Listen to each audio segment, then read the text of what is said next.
said, look, on my watch, this thing got messed up.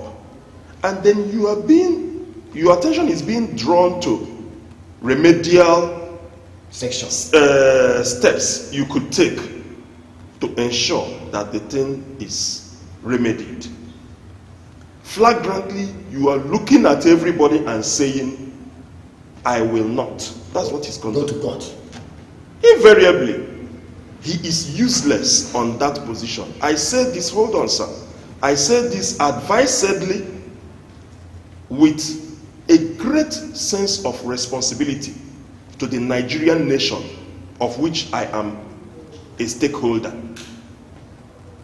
He has behaved irresponsibly. First, yes, he has admitted things went out of hand. Okay, I mean, he's not beyond mistake. He's not beyond error as a human being. But the hallmark of a good servant leader is that when your attention is now drawn to that thing that you have done wrongly, or something that has gone wrong, and you have confirmed it by admitting that, yes, this thing went bad on my watch, to assist you, people who know better than you do, jurists, experts, have drawn your attention and said, please proceed under this section of the law and carry out an immediate review. If he had tried it and he was then being challenged by some other person, it would have been a different thing. This one, nobody challenged him. Nobody even said that is not the provision of the law. But rather than do so, he sat back and used fraudulent materials to declare a purported winner, pre-chosen by him, selected by him from the word go. All he was doing was, you have arrived at an answer. It is this candidate that is the winner. Then you now start what they call reverse engineering. You now start reverse engineering, trying to work your way backwards to now put everything as you're going backwards. You do this one, it doesn't go, you cancel it, you erase it, so that you would get a particular answer. It doesn't stop at his admitting. The moment he refused to take steps to correct it, the next thing for him to do would be to resign. That man shouldn't preside over the next election, the governorship election. He has disappointed Nigerians. He has totally lost every iota of responsibility to preside over the next election. Because in effect, what we are going to witness at the next election would be compounded. It's not going to be different from what you already have. Okay, that same group, that is the civil society organization, also warned that if Inec continues to turn deaf ears to Nigerians, it could result to voter apathy and diminish youth interest in participation in the electoral process. Yes. That's what we said. When we say youth participation, it does not only mean that the youth are going to vote. The youth have to have confidence to even seek for offices. That's number one. They have to have confidence in the process to aspire to offices, to seek for elective positions. So you ask yourself, how many of the youth, we know, we are saying that 3% unemployment. That's called, it's got across this demography. How many of them can even come up with 100 million naira to buy presidential fund, like the APC? So you said how much? 100 million naira. 100 million. You are not talking of 100,000. You're not talking of 100,000 naira. You're even going to million. Yes. You're not even up to 1 million. We're talking. You should be saying how many of them can actually unemployed can afford 100,000. Even 100,000 naira. If you have to say the form for 100,000 naira, now to talk of 100 million naira. So these are the things we also have to look at. And again, we are always talking about inclusion. Every time we're talking about inclusion, yet we have exclusionary tendencies or practices which reflected in the election. So I think, yes, the society has done its job, and it is clear, it's as clear as day, it cannot be wished away, that the confidence the public, not only the youth now, repose in Inec, has eroded. And Inec going forward has to do a lot, including bringing to book the perpetrators, the so-called perpetrators. But my fear is this, I said this and I keep saying it. The last time Shehu Kuti made a tweet, the same commission loved that content. Do you know what it means? a referee had actually chosen side or whom to favor. And then it does not, you see, it negates the doctrine of neutrality or the oath of neutrality to which you are sworn. You were administered, you have this oath of neutrality, not to jeopardize the electoral process of Nigerian state, but you did it. So to me, this, I wouldn't know. Heads should be rolling, but in Nigeria, unfortunately, we don't get to see such. All right, Council, you've said so much about that, so let us move on, because all this while, the presidency and the president, the duo have said nothing about all these Oga's ear is yet to, the usual body language. Oga's ear is yet to twitch. His elbow or shoulder, we are yet to hear anything from his elbow or his most fortunately shoulder. now, from the presidency, the senior special advisor, or rather assistant to the president on media and publicity, Malam Garba Shehu, on That's Thursday. the presidency. The presidency. Okay, yes. On Thursday gave reason why President Muhammadu Buhari kept silent over the allegations of irregularities and compromise against Inec on the conduct of the February 25 presidential and National Assembly elections. And then the presidency also ruled out the possibility of taking any decision that will lead to the annulment of the presidential elections as at the case of June 12, 1992.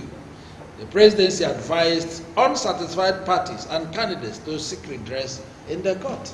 In line with what the hand-picked surrogate, the Inec chairman, has exactly said, go to court. The court, like I said yesterday or the day before, is a dumping ground for all grievances. Go to court. That is, once you put it into court, you are protected. If any person is pursuing you, you say the matter is in court.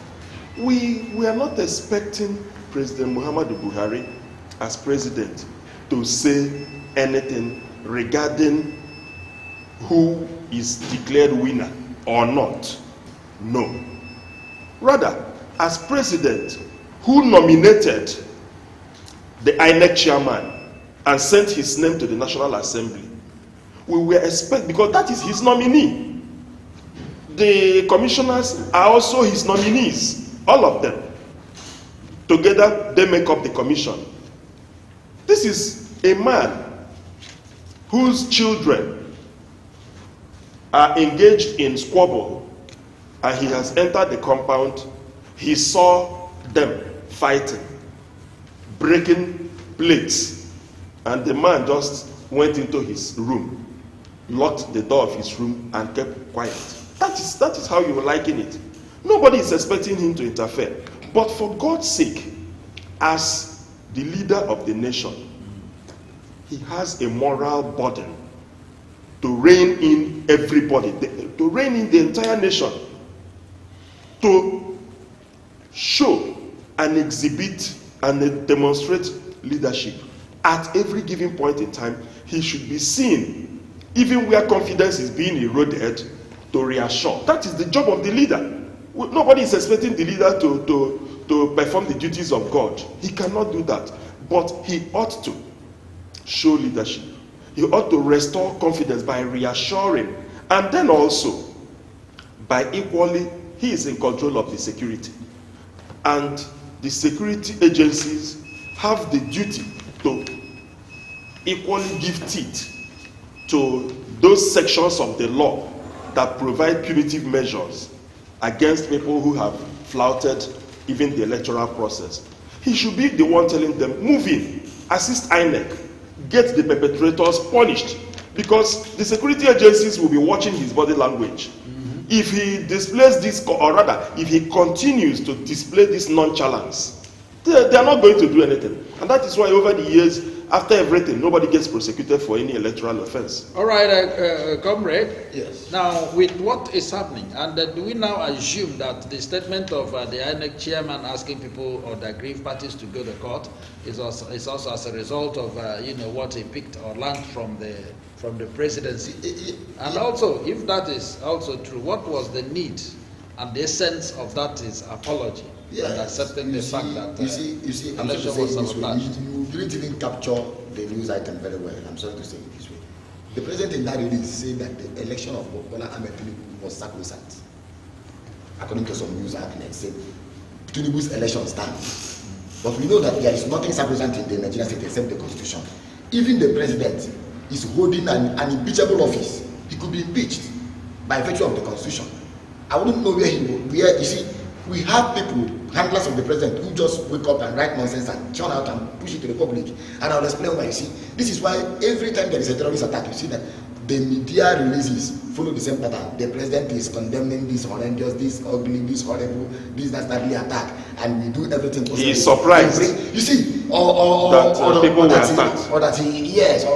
he mourns, or that he's surprised. They have a template they follow to churn out this kind of releases. This release, I read the entire release, it does not capture the mood of the nation. We are talking about a time when this same president, in order to conduct the election, introduced the cashless policy that is hitting hard now, that is biting hard now. Family finances are shrinking, people are starving. This is happening at a time when fuel is scarce. It's happening at a time when people even came out to vote. And generally, many people felt or they perceived that the vote they had actually done did not reflect, you understand, as it ought to be. So the president ought to be conciliatory. He ought to reach out. He also ought to be fatherly than sounding condescending, the way that letter that release went. You see, you cannot even talk about June 12 and begin to compare it with now. The president has no power to talk about another election. It is not in his place. Only Inec can annul election or even postpone. So I don't know why he was talking about that. And again, you can't compare June 12 with now, because the challenger to the academic winner called to congratulate him. Has anybody who happened to be on the ballot called to congratulate him? So even world leaders. Even world leaders. And the president was actually talking. You see, do you know where he was talking? He was talking in UAE, in a forum known as least developed countries. And the least developed countries, so-called, including countries like Qatar, UAE, and the rest of them. You compare these ones with us, you see where we are today. And where we and the kind of elections we are having after 100 years of electioneering. So I do not. The president actually lost the opportunity to appeal to Nigerians. And again, this is the president who had been a victim of injustice at the court, as he claimed. A president who had been a loser, serial loser in elections, where he even cried, according to the tale from Abiyokuta, as told by Bola Ahmed Tinubu, that Buhari was crying in 2011. He called him, gave him handkerchief, said, "Don't cry again. Come and sit down here. I will make you the president." So the plan had been, make me the president, and I will make you the president. So to me, I think the president did not even behave as someone who has suffered defeat and who tried to pursue justice at the court and lost that. And I'll tell you that in 2003, when the president was fighting his case, the case started till the election of 2007 began. All right, wonderful viewers. That's the much we're going to do. We're going to go on a very short break, and when we come back, Nigeria Today continues. We're going to look into the naira and what the naira rate is with the dollars, and also how it has affected the Nigerian populace. Don't go away. We'll be back shortly.